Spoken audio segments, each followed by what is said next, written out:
Welcome back, my friends, to another episode of TFT Hyperroll from Mission for Tuition. Why do we call it Mission for Tuition? God, I think everyone would know this by now. It's called Mission for Tuition because we're trying to raise money for our son's middle and high school tuition since he has to go to a ridiculously expensive special school.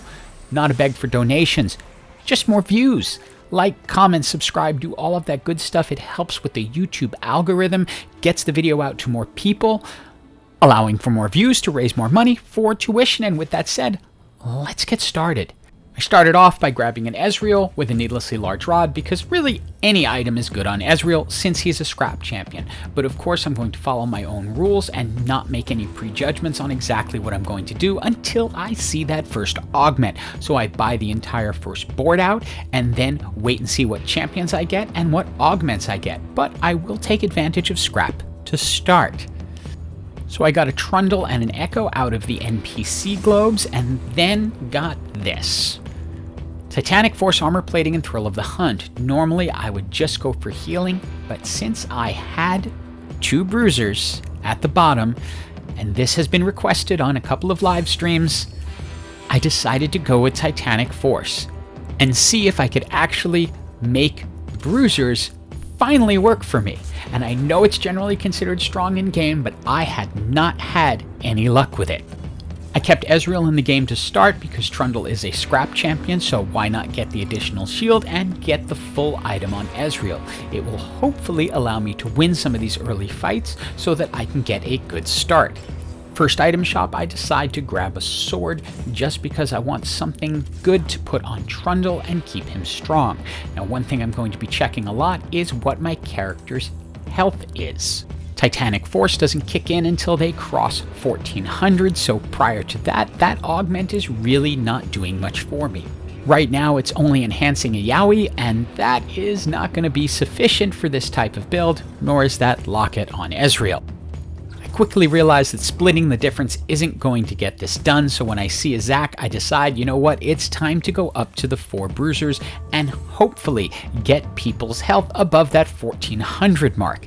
This is going to double them up, but I'm still just not where I need to be. But even at this point, if I'm not getting the full buff from Titanic Force, Bruisers still, they have a lot of health, and Trundle with a Bloodthirster is going to be able to do some nice damage and help us win.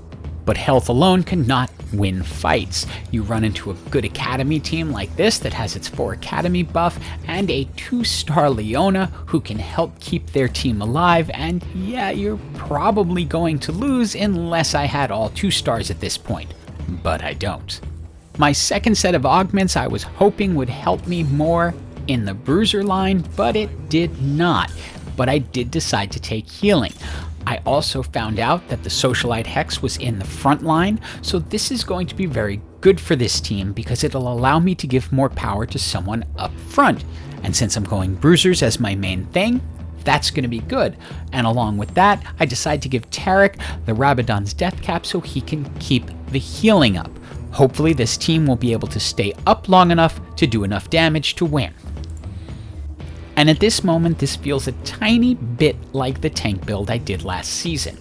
However, the difference is that this is ultimately going to scale on attack damage as each champion gets past the 1400 health, and I have Trundle with an offensive item. So I am looking to do damage instead of just outlasting the other team. Now I'm going ahead and sticking with my Bruiser theme, and with the ability to pick up a Giant's Belt, I'm going to grab it. Now I go ahead and 2-star my Trundle and I make the Sunfire Cape, but I probably should have made it on Mundo because he scales off of health, but I go ahead and make it on Zac simply because he's going to draw people in. I also put the Redemption onto Taric because that is going to allow him to have a little bit more healing, as just being near him will allow you to heal. And as my champions have hit 2 stars, the Titanic Force is starting to take effect. The mid game here is actually looking better than I expected, with my champions strong enough in health to keep from getting too damaged, Taric keeping them alive, and the increased attack damage is even allowing them to get through this bodyguard heavy team that had some pretty tanky characters on it.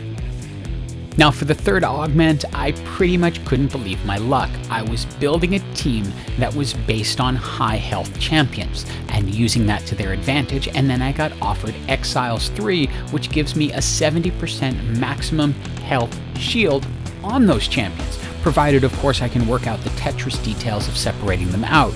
Notice I've also at this point picked up Chemtech as an additional trait, since it allows the Chemtech champions to regenerate a portion of their health, which of course is being escalated by the fact that 2 of them are Bruisers. And right now, with the way this match is going, this feels almost unbeatable. I'm getting the heals just when I need it, my champions are doing a ton of damage, and I'm winning my matches. In between rounds, the game decided to give me a whole bunch of Cho'Gaths, and I'm starting to wonder if maybe it'll be better to go to the 6 Bruisers instead of going 5 Bruisers, 3 Chemtechs. When the game gave me a Kaisa as well, I decided to make that change. And the Mutant buff was to execute anything under 20% health, and I thought this would be an excellent buff for this, since my champions are going to be able to stand in there for a long time, and Kaisa, when I'm able to put her in next round, will be able to attack things from the outside. And as I'm picking up more Zacs, I'm wondering if I wasn't a little too hasty in dumping out on the Chemtech idea to go to the 6 Bruisers. Cho hasn't had the entire game to power up on beast stacks, but Trundle is very, very strong, especially with the additional augment and the items that he has, and you will see just how strong in a moment as he continues to power through this team all the way to the end. And at this point, I'm thinking there's no way anyone can beat me. Enter Bodyguard Assassins, something I never really thought about, but stacking the Bodyguard on top of a full set of assassins is going to make them very, very hard to kill, while they're able to still do massive amounts of damage. This could be a problem. And while that did bring us into the top 4, I'm backing in with a real question as to how possible it's going to be to complete this entire game. Through some rolling and NPCs, we're now 1 Cho away from gold. We go ahead and pick up the Bloodthirster to put onto Trundle to just give him more healing. We're going to put in the Tahm Kench instead of the Yaoi because Tahm Kench is a much stronger champion. The chance to pick up the 2-star Kaisa makes the choice of where to use this Nico's help really obvious. Let's make a gold Cho. And hopefully, this will allow us to combat that Bodyguard assassin team. But in reality, that shouldn't have been the only thing I was worried about.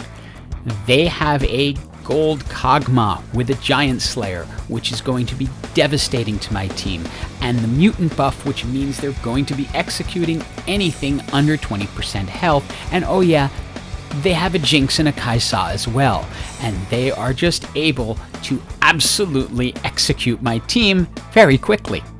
And while just a few minutes ago I thought this game was a walk away, we're now down to our last life. I've moved Cho over to the Socialite Hex, so he's getting the additional buff, and with all the extra health from him being gold, hopefully it will allow him to continue to power up.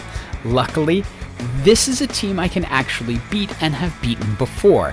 While the Galio is strong, our team is just a little bit stronger with the increased health and the ability to execute. And of course, Tahm Kench just gobbles up their Lux and then spits out a little piece of item for us.